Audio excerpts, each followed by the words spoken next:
इन मसलों पर अपनी आर्मी को सुनना पसंद करता हूं। बहुत खूबसूरत ब्रीफिंग उनकी सुनी है हमने। मिस्री साहब, व्योमिका जी, सोफिया कुरैशी जी, वो भी उस ब्रीफिंग ने हमें गर्व से भर दिया, गमगीन देश को भी। अभी भी बिहार में हर दूसरे दिन किसी न किसी जिले में एक पार्थिव शरीर आता। अब नेता प्रतिपक्ष तेजस्वी जी के विजुअल्स देखते होंगे, हम जाते हैं, श्रद्धांजलि देते हैं, लेकिन उस परिवार का जो वो खालीपन उनके जाने से हुआ, उसकी भरपाई हमारे पास नहीं है। ऐसे माहौल में ना सिनेमाई डायलॉग से सब किसी को बचना चाहिए। संसद है, संसद में बात होगी, कई पहलुओं पे होगी।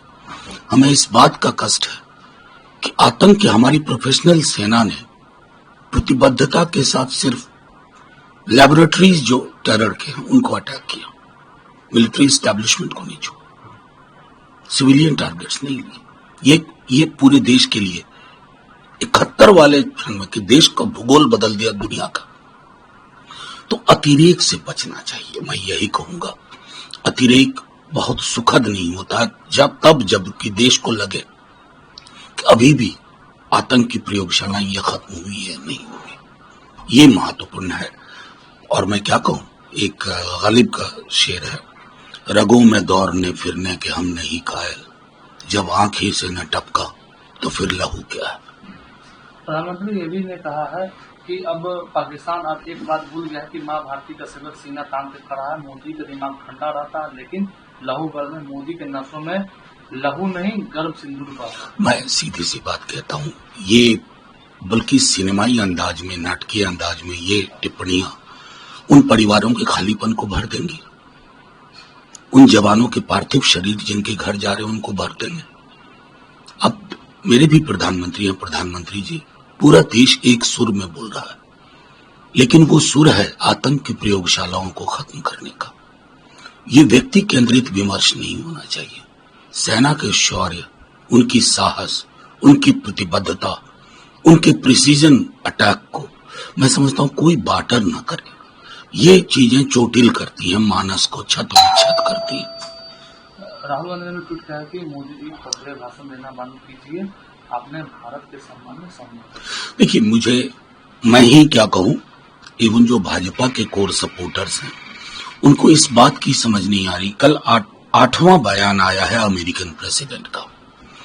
हम कई दफा मुश्किल हालात में पड़े अपने पड़ोसियों के कारण, लेकिन जब कभी कोई फैसला हुआ सीज फायर वगैरह का, तो हम 2 देशों ने लिया, किसी की सरपंचाई स्वीकार नहीं की। अभी भी हमारी एमईए ब्रीफिंग कर रही है कि कोई मीडिएशन इसमें नहीं हुआ था, लेकिन ये प्रतिकार माननीय प्रधानमंत्री जी की ओर से आना चाहिए। वो उसमें क्यों चूक हो रही है, मैं सिर्फ इतना कहना चाहता हूं। और इसके लिए भी, चूंकि आपने सवाल पूछा, मैं यहां कह रहा हूं, मैं संसद के सत्र में पूछूंगा जरूर, क्योंकि सरकारें आती जाती हैं। आज आप सत्ता में, कल को कोई और सत्ता में होगा, लेकिन देश का एक मिजाज है कि कोई व्यक्ति कहे कि मैंने व्यापार की धौंस दिखा करके दोनों को ठंडा कर दिया, दोनों अच्छे लोग हैं। आप बिल्कुल हाइफन तक का इस्तेमाल नहीं कर रहे। इंडिया और पाकिस्तान, ये अप्रीतिकर है। It unsettles everybody here. That's why it is important to communicate it to. और उसके लिए सबसे बेहतर चीज है कि एक तिरंगा यात्रा या जय हिंद यात्रा वॉशिंगटन डीसी में प्रधानमंत्री जी के नेतृत्व में सारे दल ले जाए और अमेरिकन प्रेसिडेंट को कहें, learn history, look at our trajectory, then speak. Ministry of external affairs के प्रवक्ता रणजीत जायसवाल ने कहा कि हमने डीजीएमयू के माध्यम से पाकिस्तान से कहा कि हमने ऑपरेशन सिंदूर के तहत जवाब देने के लिए अपने अधिकार का प्रयोग किया, इसलिए हमने हमले के बारे में घटना के बारे में बताया। देखिए, मैं अब इस पर भी विराम लगना चाहिए। मैं पूरी तरह से इस बात से सहमत हूं कि हमारी मिलिट्री ने कभी किसी भी लेवल पर ऐसा कोई काम नहीं किया है, आज ही नहीं, जब से हम आजाद हुए 47 से लेकर के, कि हम लोगों को कहीं भी परेशानी हो।